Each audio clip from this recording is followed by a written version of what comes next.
What's up, guys? How you doing? I'm Jules. Thank you for coming back for another video. I can't really call it a weekly update because I've been kind of bad this summer about doing every other week updates, primarily because I'm still in the second biggest stitching slump of my entire stitching career, my hobby career, I should say. So not a lot got done stitching wise, but a bunch of patterns got done, and a bunch of patterns are in various stages of development, and I'm still very excited about that. And I'm also getting more excited about stitching, and I've got some ideas on how today, especially after I finish the video and upload it, what I'm going to try to do to get myself back in to a real good stitching state of mind. It's a stitching state of mind. I need to put these things on t-shirts and stuff.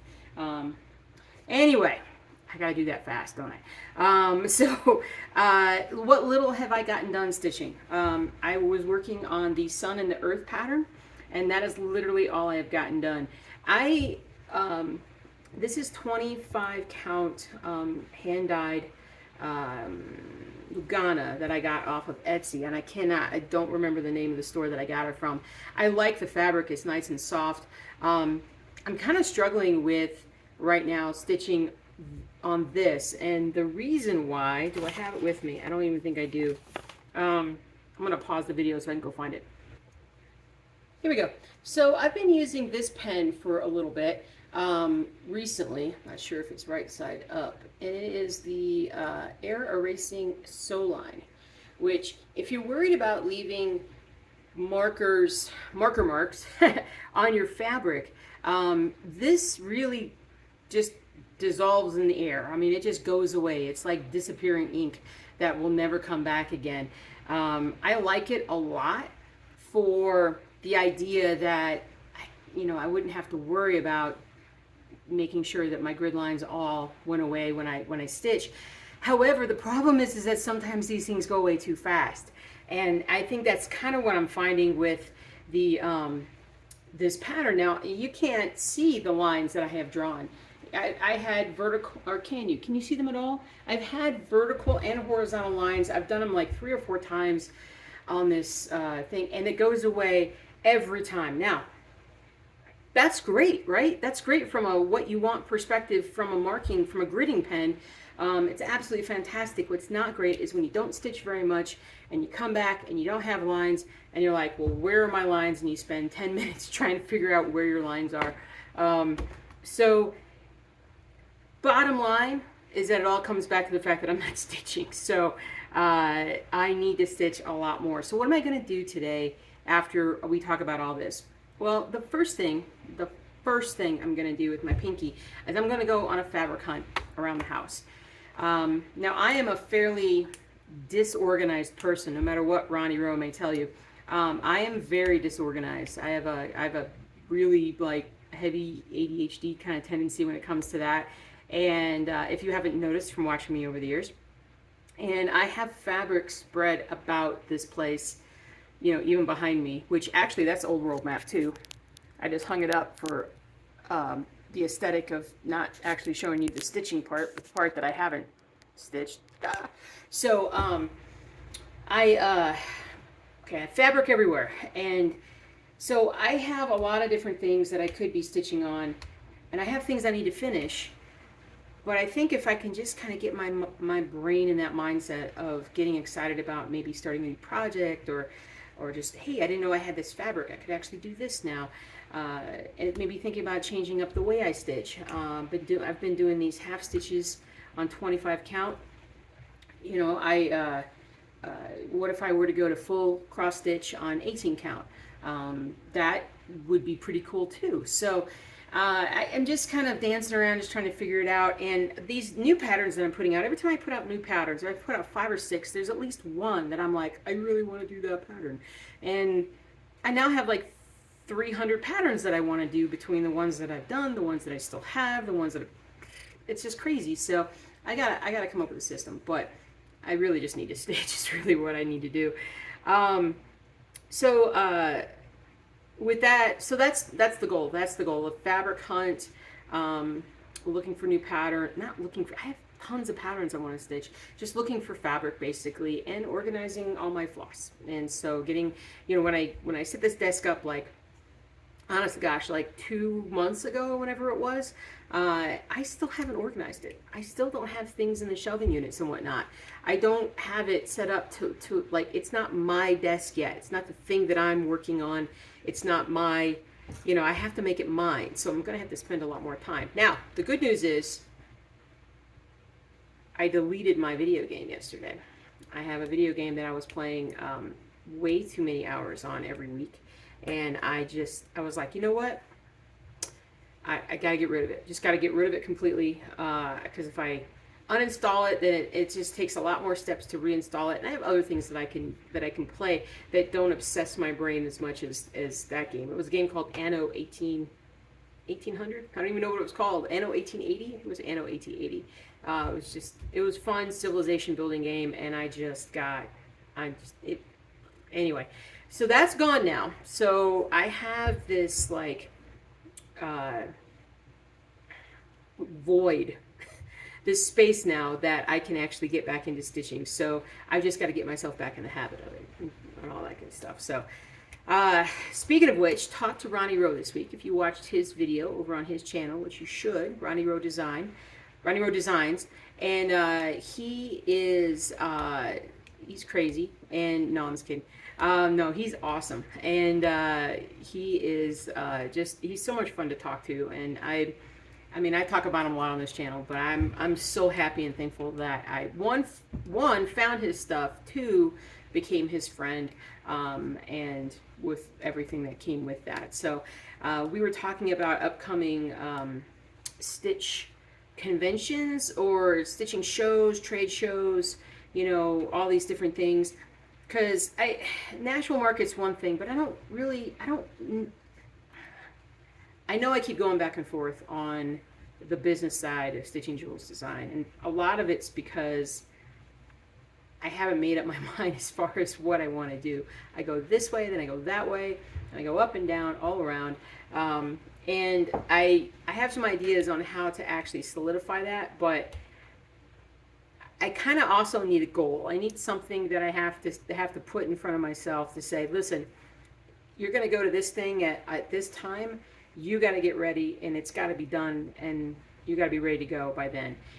That's what going to the first Nashville Market really got me going and doing. It got me thinking about how I want to present my designs.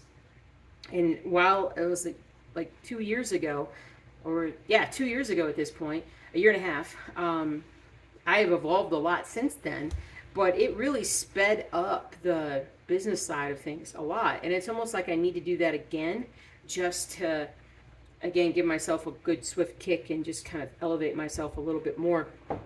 But again, I'm still relatively new. I mean, I think it's my 3-year shop anniversary or designing business anniversary will be in, I think I launched in August, so next month. And gone through a lot of changes, and a lot of different things have happened, and I think the product continues to evolve and gets better and better and better. But there's still so much more to do, and to do better, and to grow, and you know. Anyway, mumble. So anyways, yeah. So Ronnie and I were talking about that. He was actually the one that got me thinking about stitching full cross stitch again on 18 count fabric. Primarily just because one of the goals that I could have is I could have one of submitting one of my patterns to Woodlawn, which is the big cross stitch competition, but not for like quality of stitching, because I've talked before, like my quality of my stitching is, I think, average, maybe good, but average is probably maybe above average, so let's say that. So primarily because I just speed through it so fast. But if I was going to submit something to, say, like Woodlawn, I would want to do something that is like really easy to see from a far distance. Now this cowboy is half cross stitch. Now I could conceivably go ahead and submit this one, and I might do that, but and I could submit monochrome sea turtle time out real quick. So the reason why I got Mr. Monochrome Sea Turtle out here is because the fine folks over at Dying to Stitch in, oh my gosh, Falls River, Virginia, just placed another order. They've placed multiple orders of this particular monochrome sea turtle. Apparently it's a big hit there, which I think is awesome. And primarily, I mean, think about if you stitched this, you're only stitching the black.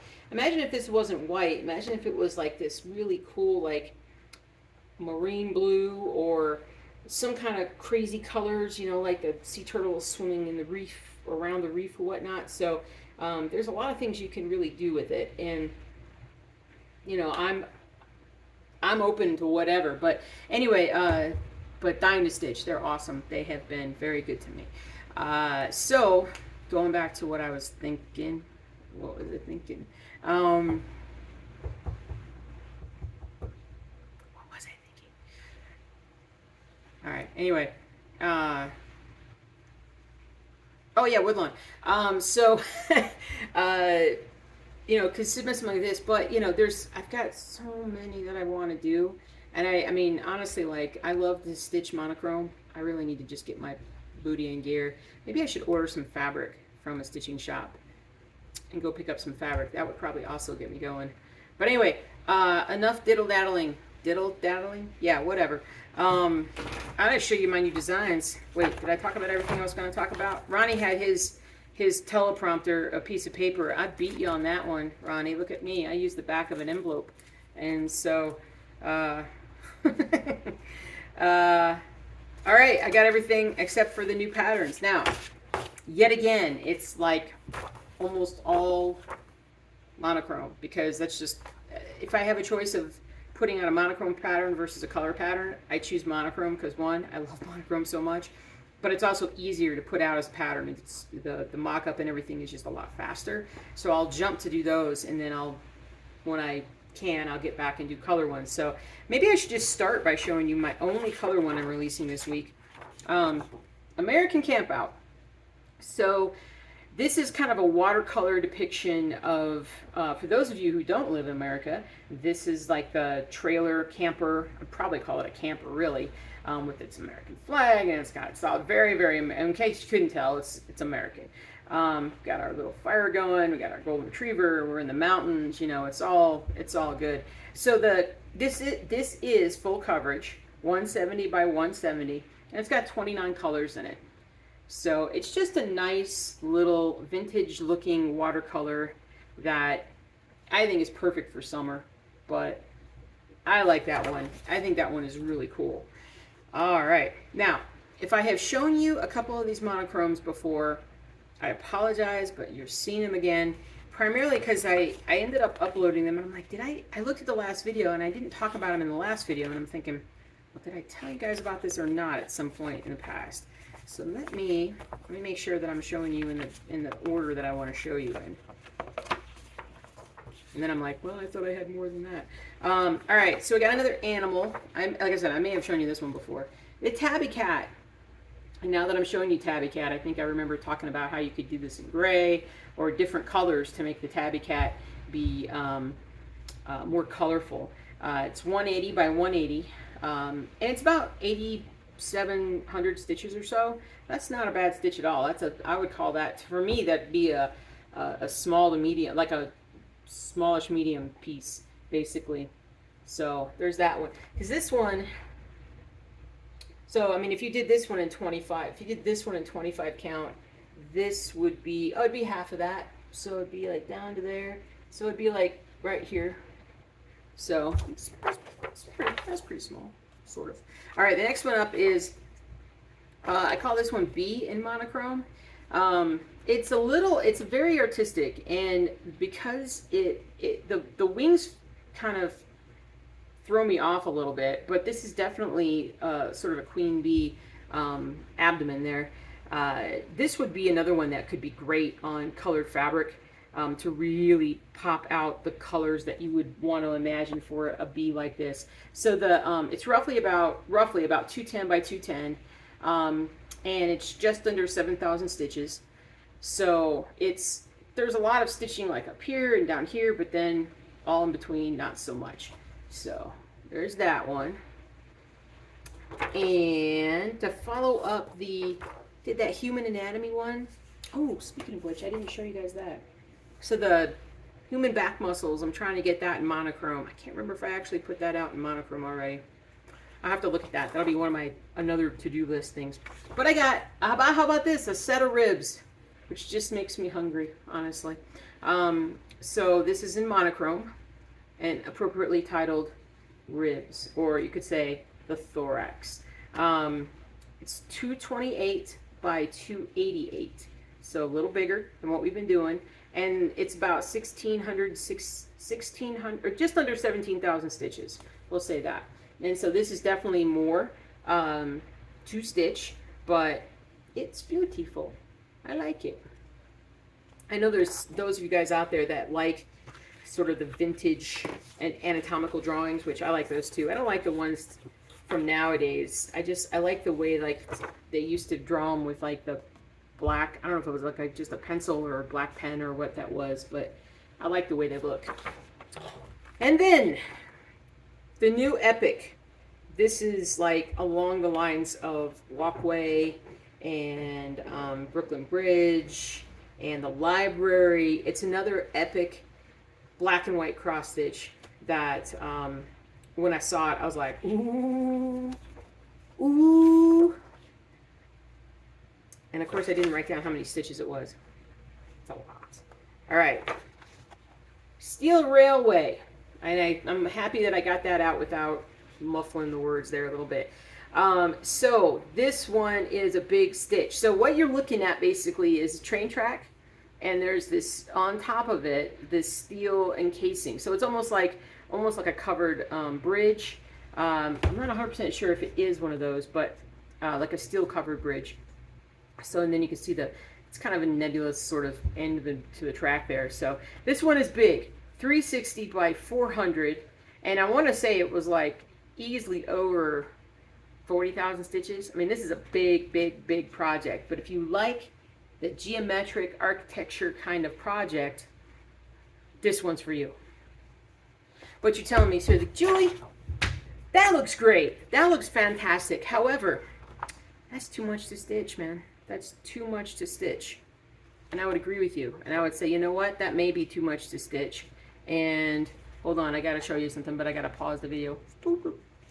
Okay, so unbeknownst to me, I made a slight error in my cover page. And so anyway, so let's go back for a second for my own edification. So Steel Railway, big, massive project. I mean, technically it's the same size as Cowboy, but it's just a lot more stitches. I think Cowboy was like about 16,000 stitches. This is probably 4 times that, as you can tell from that. But I have made a cropped version for you guys, a smaller version, one that's about half the size. It's still a lot of stitching. I want to say it's like 20-something, 28,000 stitches or so. But when you compare it to, hold on, let me get over here so I can see what I'm talking about. All right. Yeah, it's like far away, much closer. Far away, much closer. So yeah. So, I mean, there are pros and cons to each one. You guys know me, I would always take the bigger one, but I think the smaller one looks really great. So all I did was I just sort of cropped out the outer part of the picture and just made it look like you were further down the train track there, so to speak. So, yes, again, this one's like 180 by 220 or something like that, but it's definitely more manageable if you didn't want to do like the super project and have it take you a couple of years to finish. So, all right, well, I need a haircut. That's the other thing. I don't know, my hair, if you haven't seen me for a bit, my hair is shorter, but I do not like my hair this long. I think I like my hair about maybe that long. I'm not sure. Haircut's on Tuesday. Gonna get it cut back again so that it kind of sits. At this point, it's kind of bleh, and so not as fun. It's kind of like I got the slick back look going, but without the ponytail, which the ponytail helps to keep everything. I can make a tiny ponytail, and the back of it doesn't even go in. Anyway, so I think that is it. Yeah, I'm trying to think if there's anything else I think about. Not for now. Not for now. So I truly hope that I can absolutely get my stitchy bug, my anti-stitching bug, taken care of, and that I will have more to show you next week. I know I'll have more patterns to show you because like I said, we got stuff coming, kids. We got stuff coming. All right. Well, I'll see you guys later. Have a great week. Stay safe. Happy stitching, and I hope to see you guys soon. Take care. Bye.